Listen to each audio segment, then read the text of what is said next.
Some stories are more than just stories. They're stains on history that never fade. The Villisca Axe murder house is one of these, a real-life horror, brutal and mysterious, that scarred a family, a town, and a house forever. On a summer night in 1912, evil visited a quiet home in Villisca, Iowa, leaving behind a legacy of pain and unanswered questions. Today, the house is infamous for its lingering energy, sadness, fear, and a sense that the past is always just beneath the surface. This is not just a crime scene. Many believe it's a gateway to the other side, where the spirits of the victims remain trapped in their final moments. We're about to peel back the layers of time, exploring the evidence, the fear that gripped a town, and the strange phenomena that still haunt the house. The story begins on a peaceful evening, but quickly descends into a nightmare. For over a century, the questions raised by this case have haunted investigators and paranormal researchers alike. Prepare to step into the shadows of Villisca, a place where evil may never have truly left. What happened in that house was an act of pure evil. And some believe that evil still waits in the dark, a silent testament to a night of unimaginable horror. This is a journey into one of America's most disturbing unsolved crimes. Are you ready to listen? To understand the shock, you have to understand Villisca, Iowa in 1912, a peaceful, trusting small town where doors were left unlocked and neighbors looked out for each other. Life was simple hard work, church on Sundays, and children playing freely in the streets. The Moore family embodied this ideal. Josiah, a respected businessman, his wife Sarah, and their 4 children were pillars of the community. Their home at 508 East 2nd Street was filled with love and laughter. The idea of violent crime was unthinkable here. That's what makes what happened so chilling. The horror didn't come from outside, but rose from the heart of this innocent community. On June 10, 1912, that innocence was shattered. The trust that held Villisca together was broken, replaced by fear and suspicion. The quiet streets would never feel the same again. The town was left haunted, not just by the crime, but by the knowledge that darkness can strike anywhere. The Moore family's tragedy became Villisca's nightmare, and the town would never truly recover. June 9, 1912, was a joyful Sunday for the Moore family. Church, laughter, and a Children's Day program organized by Sarah Moore. That night, the Moore children invited friends Lena and Ina Stillinger for a sleepover. 8 people, Josiah, Sarah, their 4 children, and the Stillinger sisters, walked home, tired and happy, unaware of the horror awaiting them. The house settled into peaceful silence as everyone went to bed. Doors locked, windows shut, the family felt safe. But in the darkness, a killer slipped inside. The family's final night of peace was about to be shattered.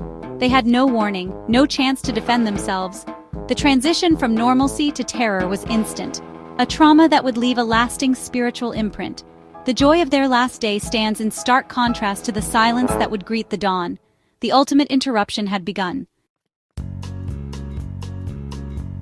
As the sun rose on June 10th, the Moore house was eerily quiet.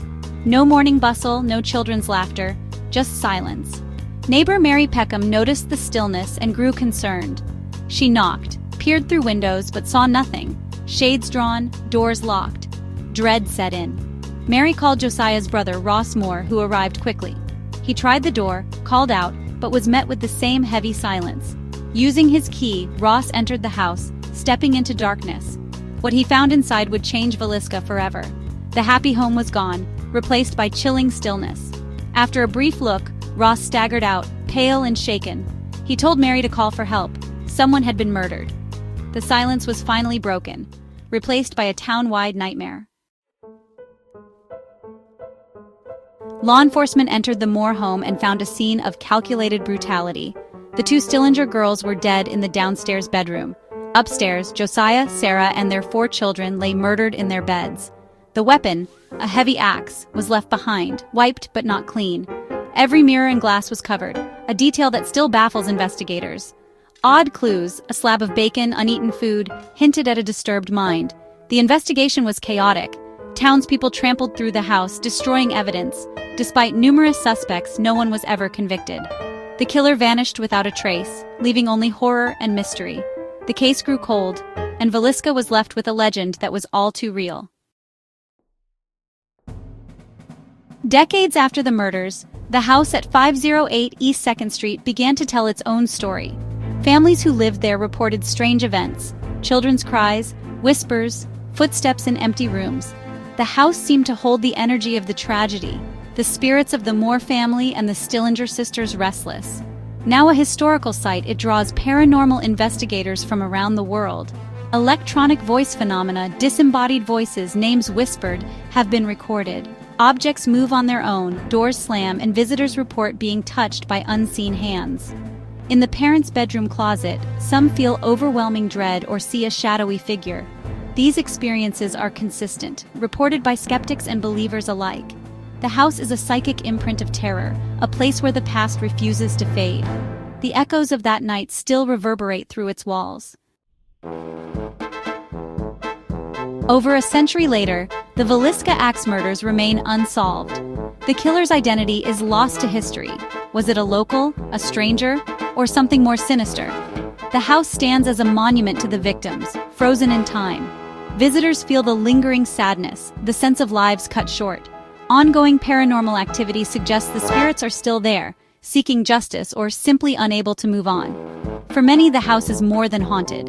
It's a vessel for unresolved energy. The story leaves us with a chilling question. Can tragedy leave an imprint on a place? The evidence suggests it can. As you think about the story tonight, ask yourself, if you walked through that front door, who or what would you meet in the darkness? Some stories never end. They echo forever.